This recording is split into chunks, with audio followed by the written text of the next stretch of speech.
Well, welcome back to the channel. I'm Jeremy Moore, and this is Against the Grain Living.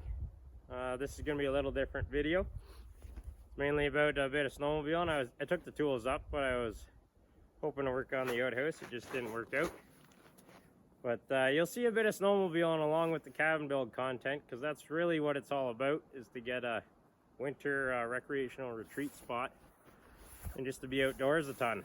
So if you don't like this, it's mainly about snowmobile in this episode and what I carry, and meeting up with a group up at the cabin this weekend. Hope you enjoy what I got to show you this episode, if you're into this content. And we'll get back to the cabin building stuff here shortly. Well, we got another big dump of snow. It's starting to let up a little now. All morning it fell at quite the rate. The old 850 Renegade had a workout getting in here.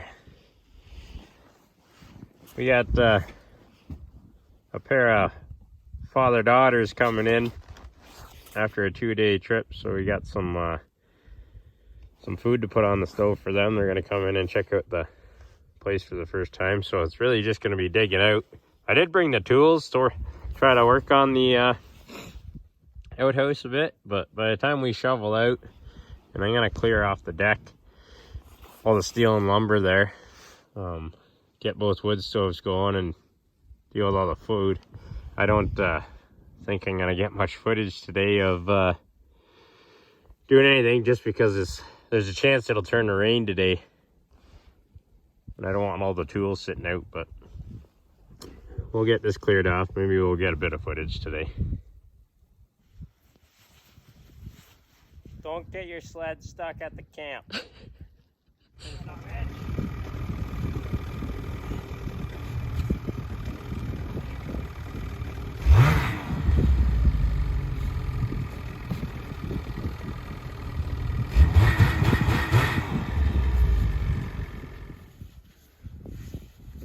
I was trying to pack down some snow for my incoming fellow mates. Now I'm buried.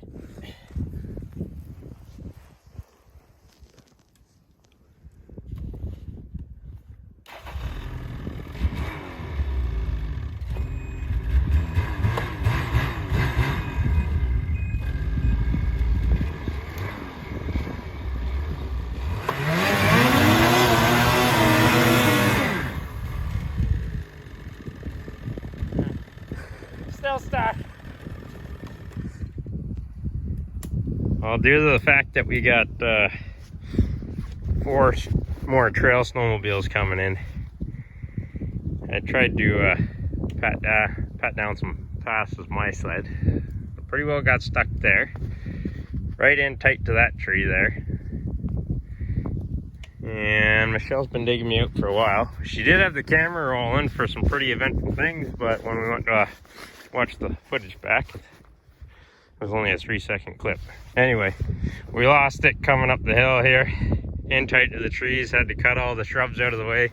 Hill kept sucking me down. The old trail widths front end was no good.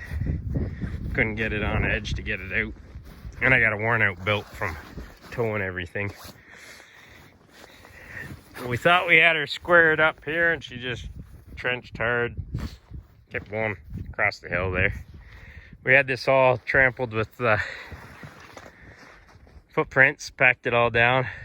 We finally got the sled square here, down in there, backed it up and drove it down a few times, packed the snow under the track, and then had to let her eat all the way up there. But I'm just soaked through and through now. This is a real wet snow today. I actually cut the shirt right off in the cabin trying to dry out. But she's deep. Not the sled for this much snow. Might have to get an expedition for next year. But we managed to get some area tracked down for the trail sleds coming in. Would have been nice to have that footage, but no big deal. Technology. Love it, hate it. Michelle and I are just in here drying out. Got everything hanging up. Waiting on the guests to show up. It's about 30 degrees in here at the height of the thermometer there.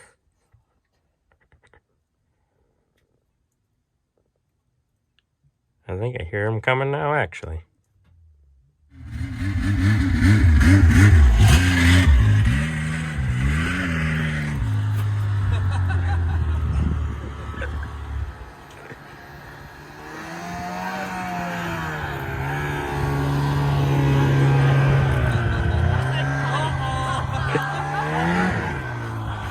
What's going on, Sammy?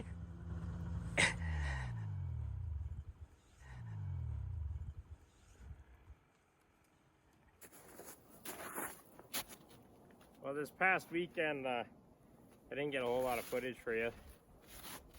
The weather didn't cooperate, and the weekend was more about a bit of snowmobiling with some buddies, showing off the cabin. So I thought I'd do this to fill in this week. I'm just going to go over my setup real quick on sledding. I do spend a lot of the winter out in the bush, a lot alone this year actually, but usually I'm in a group setting.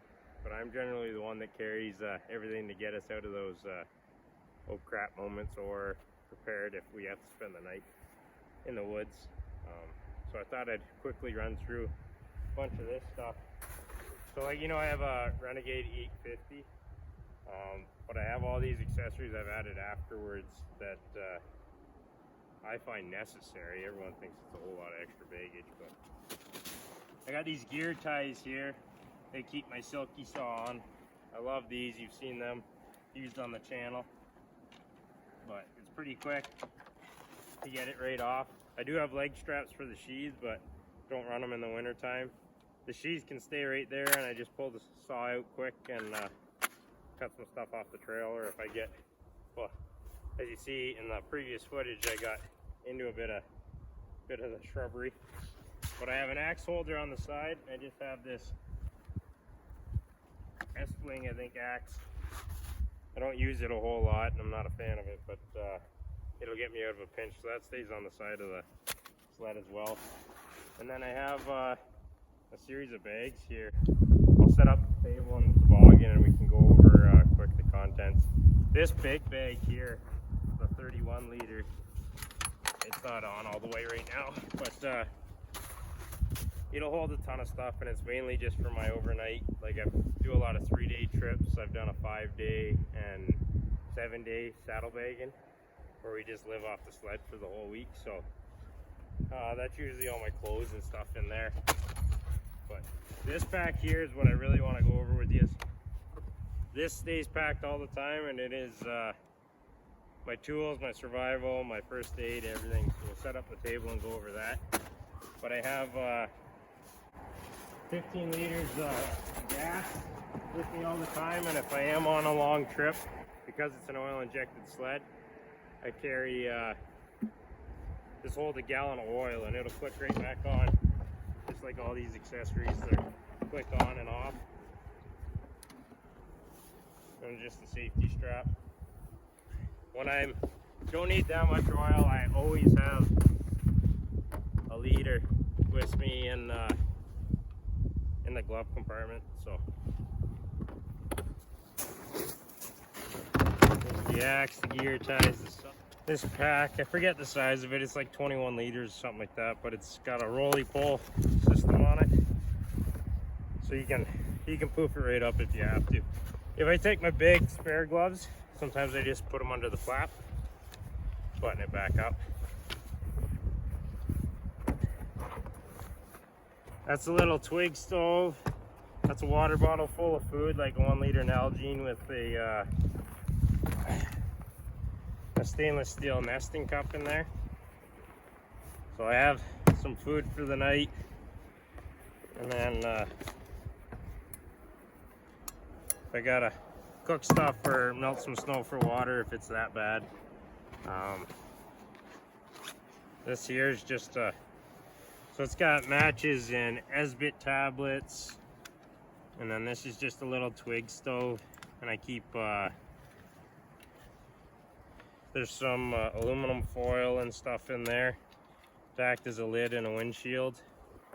Another pack of Esbit tablets, and then it's just a twig stove, so once I get it going, I can just put little twigs on and deal with that instead of getting our rocking one going. This is just a box store purchased, but it's it's got blood clotting ability and everything in it, so it's whatever. It's bought a Canadian Tire, and it's one of the most expensive ones they have there, but it's meant for a group or some pretty nasty, so it's rated for 1 to 7 people for ATV and fishing, hunting, camping. I also always carry one on my person because I'm never with the sled all the time, but I carry just a little tiny one always in my pocket. I always carry some wire. This is part of my getting unstuck ability, so it's a stretchy, it takes the shock out of towing another sled, or if you need some momentum to pull another sled out if manpower is not enough. Instead of bending parts on the sleds, we can load up this suspension, or this, I think it's for a tube actually for behind a boat. It's to get rid of the whiplash effect from tubing. But I use that. I just have a little socket set for working on the sleds. This is a tow rope designated for snowmobiles, so it wraps around either ski post instead of pulling on shocks or just on one side. And then I've got another kit of tools that I know, sockets and wrenches, and there's a flashlight in there, whistle, pliers. These are tools I know I'll need for my suspension, or if I had to change a spark plug on that thing on the trail. I can do it, it would not be fun. But then I got a couple other tool kits from an old Yamaha sled that I keep just some more stuff in. So it's got rope and electrical tape, duct tape. I wrap them around old gift cards so that they don't take up as much room as like a big roll of tape. So I keep a fairly big knife in here. I use this one mainly for splitting wood. It's got like a 1/4 inch spine on it.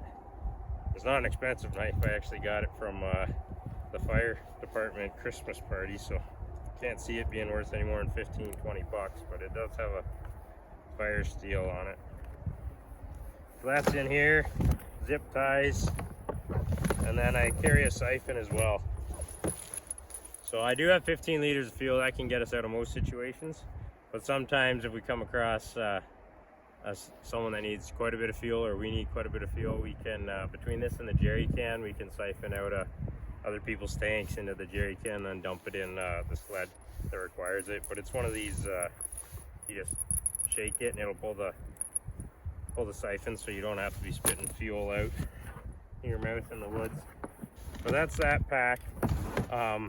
That stays packed all the time. I do keep a few other safety gears that I've been carrying on my person that are normally in this, but we can go through that. Actually, so for gear, I'm always wearing, this is an FXR float suit. So because I go across a lot of lakes here in Ontario, well, getting a page here.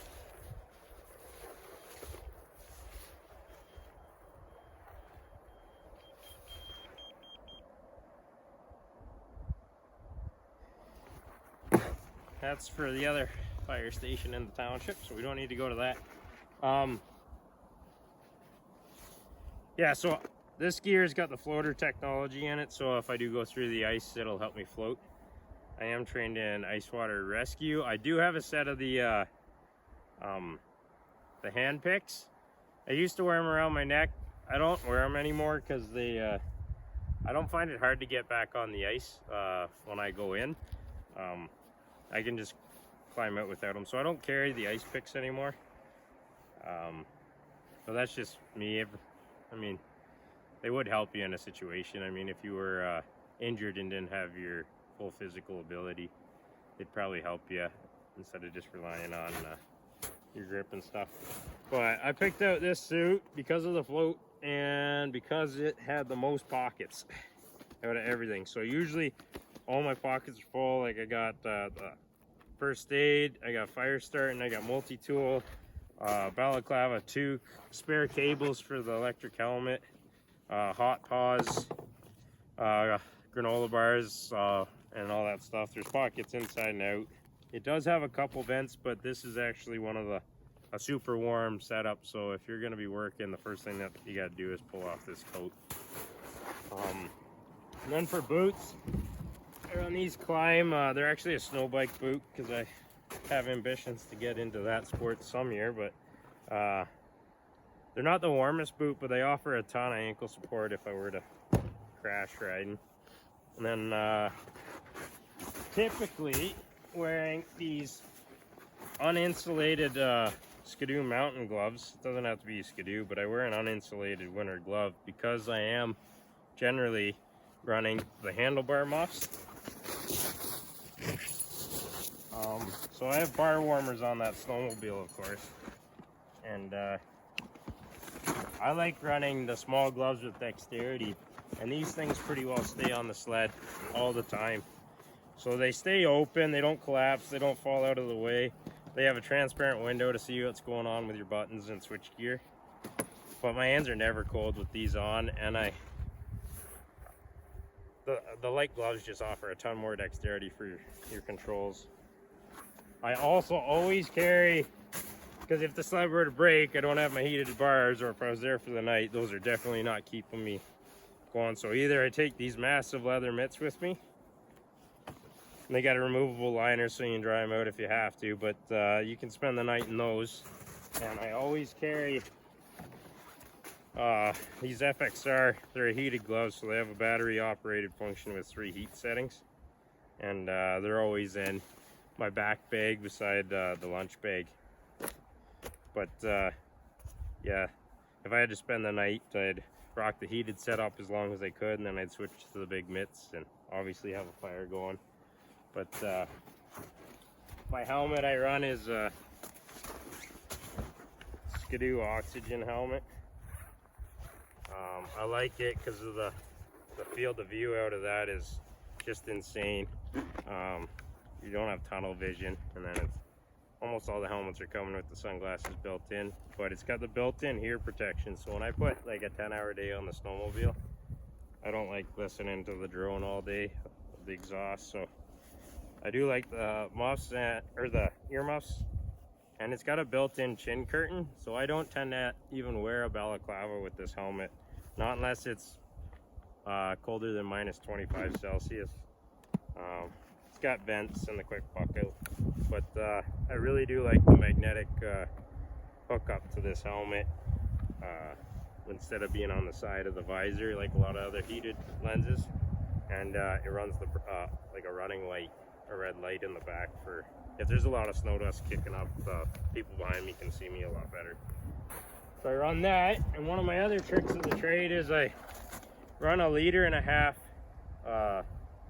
Like when I'm out just snowmobiling and not going up to the camp, I always have this underneath my coat. My body heat keeps it from freezing. I don't run it with a bite valve because it just traps a bit of water, and then when it's bouncing around under your coat, it'll give you a wet nipple. That's usually where it's sitting. So I don't take the belt. I take the bite valve off, and then when I'm done drinking, I usually blow the water back out through the straw, because it even in my coat it'll frost up in the straw, but when you get it all back in the water bladder, it is like the small 1 liter and 1.5 liter ones, because you can't really feel them underneath the coat. But then I always have water that's not freezing up or slushing or rupturing in a bag, rattling around.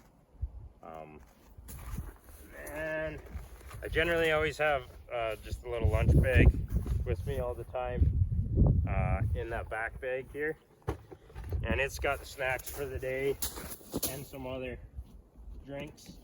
But this is it sits right in my rear bag here. It fits in there just snug, and I usually keep a booster box for my phone and the cord in the front pouch of the knapsack. And then I always have, I got some of these in my gear right now, and then always, they're just hot hand and foot warmers.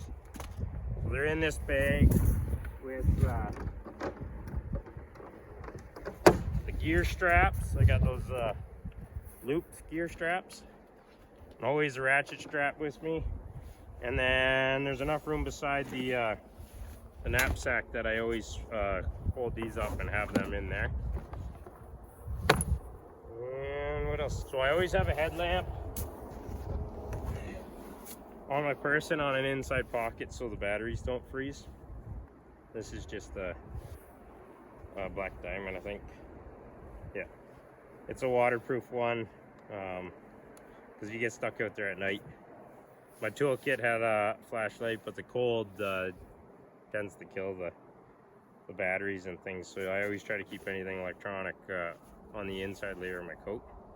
Then I always have a Skele-tool, a Leatherman Skele-tool, like on my person all the time, and a Bic lighter in my pocket, so my body warmth will keep the lighter going, because you know Bic lighters don't work in the cold at all. And then I always have a leather, like a full multi-tool. I think this is a Leatherman Blast. I've had it for years, but I always keep it among the other tools that I carry with my setup. So that's generally what I'm going out into the bush with. But like, this has got almonds and granola bars and oatmeal, some energy stuff.